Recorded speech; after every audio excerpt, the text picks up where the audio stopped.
Halo guys, Assalamualaikum warahmatullahi wabarakatuh. Welcome back to my YouTube channel, Zakaria Sidik. Oke guys, di video kali ini aku mau sedikit sharing-sharing lagi seputar pengalaman aku magang di pertanian Jepang. Iya, magang di pertanian Jepang. Nah, kebetulan kalau di pertanian Jepang ini mungkin teman-teman yang udah di Jepang, yang jadi jisuse pertanian, kalian nggak heran lah ya bahwa di pertanian Jepang itu eh, kerjanya jamnya nggak menentu gitu ya. Bisa kadang-kadang dalam satu hari bisa 7 jam, kadang-kadang bisa lebih dari 8 jam, kayak gitu ya. Ya, begitulah. Kemudian kadang-kadang juga liburnya nggak menentu waktunya. Nggak kayak misalnya di pabrik atau di kaisa-kaisa kayak gitu. Acak-acakan deh pokoknya kayak gitu. Nah, karena dengan kondisi yang sering nggak menentu kayak gitu, acak-acakan, liburnya nggak teratur, jam kerjanya nggak teratur gitu, akhirnya aku berinisiatif nih dulu tuh mulai di tahun kedua sih, mulai ada inisiatif kayak gitu. Jadi di tahun pertama nggak ada inisiatif kayak gitu, dan di tahun kedua di bulan 3 itu aku mulai bikin catatan tuh teman-teman. Aku mulai bikin catatan pendapatan jam harian setiap hari kerjanya itu dalam satu bulan itu. Contohnya seperti di HP ini gitu. Aku jadi bikin catatannya di HP teman-teman. Jadi kayak gini. Kelihatan nggak? Nah, ini dia. Oh, agak blur ya. Yuk kita lihat pakai kamera belakang aja deh, biar enak. Nah, jadi kayak gini nih teman-teman. Aku bikin catatannya ya. Ini kayak di bulan sekarang, ini bulan 10 nih kayak gini catatannya. Ini mulai bulan 9 kemarin, bulan 8, bulan 7. Tapi rata-rata aku bikin 8 jam sih ini. Contohnya kita buka di bulan 4 ini ya catatannya ya. Nah, ini gila ya. Di bulan 4 ini kemarin lebih kurang rata-rata setiap harinya 9 jam kerja. 9 dan 8 jam kerja kayak gitu teman-teman. Ya lumayan. Kalau di bulan 8 kita bisa lihat, nah ini rata-rata 8 jam. Bulan 8 kemarin. Nah ini hari liburnya nggak nentu ya. Tanggal 8, terus tanggal 14, 15, 16 kayak gini lah model liburnya nih. Kalau kerja di kebun nih tuh tanggal 22 kayak gitu kan.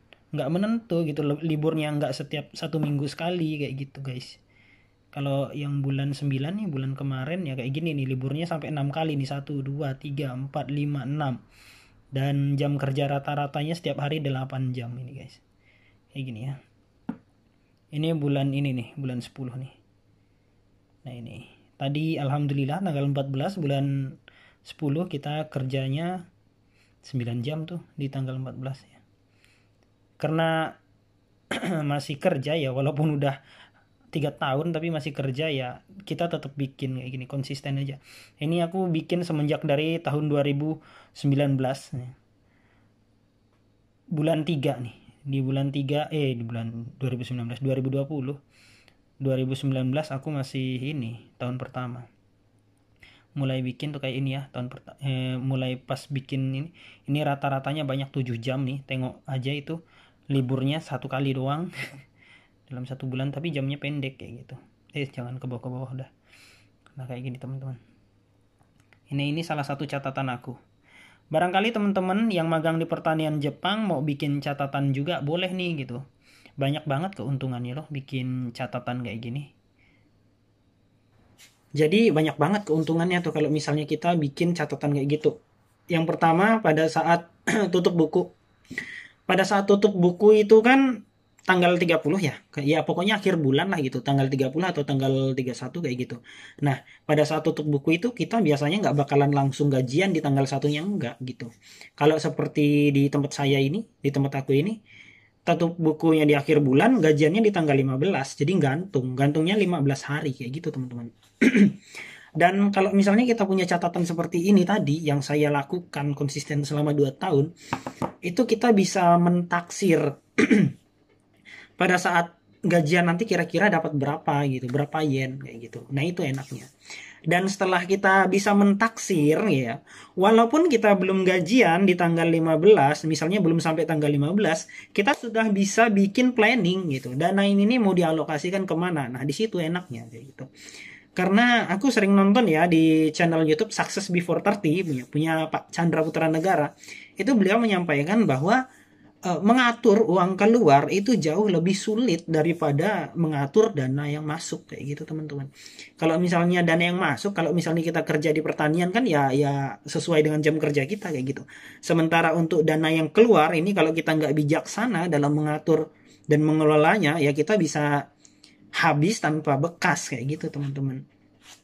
Nah, enaknya tuh kayak gitu. Jadi misalnya teman-teman nih ada yang punya targetan, nah ini cocok banget untuk bikin catatan-catatan kayak gitu. Jadi bisa menghitung gitu, kira-kira kapan target teman-teman itu tuh bisa sampai, bisa tercapai kayak gitu.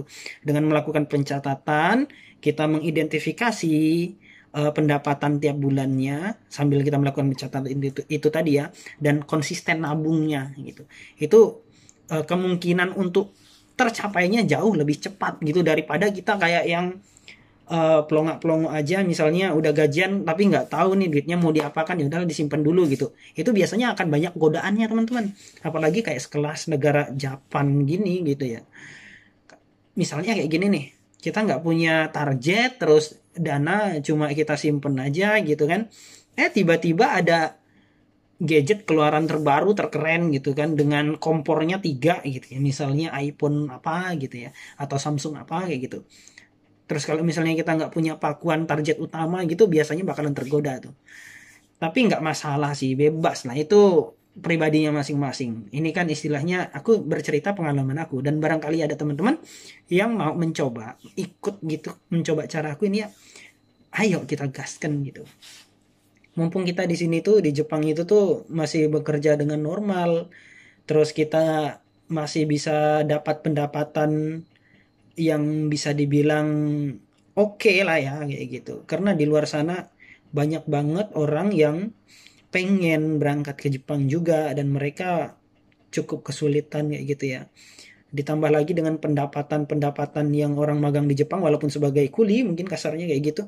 Tapi oke gitu, tetap harus kita coba maksimalkan, nggak boleh istilahnya tuh merasa banyak lalu kita nggak memaksimalkan lalu berfoya-foya, itu kalau bisa sih jangan gitu ya. Lebih ke arah kita harus fokus ke tujuan yang besar lah kayak gitu ya. Terus untuk jangka yang panjang kayak gitu. Untuk bersenang-senang boleh lah gitu. Tapi ya jangan lupa dengan tujuan kita. Berangkat magang ke Jepang ini kan kerja, dapat dana, dan kebanyakan kan pengen usaha kayak gitu ya. Pengen apa namanya punya usahanya sendiri dan berdikari sendiri gitu dengan dana yang didapat kayak gitu. Jadi kalau bisa fokus dan coba aja gitu bikin catatan-catatan seperti yang aku lakukan ya. Mudah-mudahan apa namanya kalau misalnya kita konsisten itu tujuan kita nggak bakalan meleset lah kayak gitu. Ada kemungkinan tercapainya besar kayak gitu teman-teman. Itu sih sesuai dengan pengalaman aku dulu waktu di tahun pertama nggak bikin catatan ya, targetnya cuma gitu-gitu doang gitu kan. Dan pas di tahun kedua kita matangkan targetnya, terus kita coba konsisten nabungnya kayak gitu kan, terus bikin pencatatan. Jadi kita bisa apa namanya bikin perencanaan keuangan dengan yang nggak baik-baik amat sih, tapi kita mencoba membuat perencanaan keuangan semampu kita kayak gitu. Kalau misalnya kita bisa gitu kan membuat perencanaan keuangan yang baik, ya itu tadi konsekuensinya impian kita bisa cepet sampai kayak gitu. Dan dengan konsisten seperti itu, alhamdulillah aku bisa dapatnya yang seperti aku ceritakan di video sebelumnya ya, yang tentang 3 tahun investasi apa yang udah didapat gitu ya. Udah dapat kebun sawit, udah dapat kebun kosong, udah dapat tanah untuk pekarangan kayak gitu ya, alhamdulillah. Walaupun kayak yang lain-lainnya mungkin kayak misalnya kendaraan mobil motor gitu belum, apa istri apalagi istri ya. Istri mah belum lah, kan masih di sini harus pulang dulu. Maklum jiwanya udah meronta-ronta. Ya kayak gitulah intinya teman-teman, mencoba mencoba apa mencatat ya supaya kita itu tuh punya perencanaan yang baik dan mendekatkan diri pada tujuan kita di awal, yang apa namanya tujuan paling gedenya lah intinya kayak gitu. Ya ini sih sharing-sharing dari aku, mudah-mudahan dari sharing gue ini mungkin ada teman-teman Jisuse yang pengen mencoba, ayo kita gaskan bareng-bareng gitu ya. Mumpung kalian masih punya kesempatan di Jepang kayak gitu. Kapan lagi? Jangan disia-siakan kesempatan itu. Biasanya kesempatan itu tidak datang 2 kali kayak gitu. Jadi harus dimaksimalkan. Kayak gitu sih teman-teman, kayaknya aku cukupkan deh ya sharing santainya malam ini. Iya, malam tadi habis pulang kerja, habis itu ya ada kegiatan pribadi sedikit, terus ke dapur masak makan. Tuh dilihat di belakang ada minyak goreng. Makanya ada minyak goreng. Ini habis makan bikin kontennya. Oke, alhamdulillah nggak kerasa dah. Umur 3 tahun aja nih, bulan 10 harusnya udah pulang ya. Tapi nggak tahu bakalan gimana ceritanya. Ikutin aja terus di channel YouTube aku, Zakaria Sidik. Mungkin nanti kalau ada kelanjutan apa atau apa, mungkin nanti aku bakalan sharing lagi di YouTube kayak gitu. Thank you ya yang udah selalu mendukung channel YouTube kita. Insya Allah aku akan mencoba bikin konten yang bermanfaat lah untuk teman-teman ya. Kalau nggak bermanfaat ya mohon dimaafkan. Dan kalau misalnya ada kata-kata yang salah atau kurang etis, minta tolong dimaafkan, maklum lah kita juga kadang sering khilaf kayak gitu ya teman-teman ya. Yuk, udah malam. Assalamualaikum warahmatullahi wabarakatuh.